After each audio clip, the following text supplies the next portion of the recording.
Alright guys, so we are going to talk about the machine next. This one's also called a transformer. This is a neat little ground move that we can use to link together skills in our combinations. So first, our machine full speed looks just like this. Okay, and the cool thing about this is if we do multiple machines in a row, they link together super smooth because of the way that we put our hands and our feet down. Beautiful.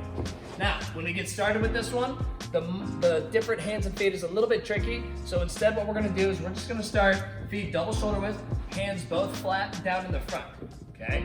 Now, you'll notice he's got his hands twisted. From here, he's gonna leave his hands frozen and just jump his legs to make a 180, a half circle. So if we started facing this way, hands facing that way, okay? So one more time from the side, sir. Starts here, hands just go down, just like we're reaching for the floor, adds a twist, jumps the feet around, okay?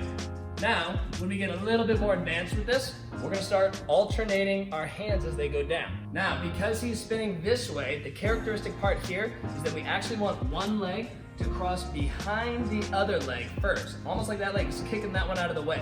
From there, it's a lot easier to get that switch happening. Go ahead.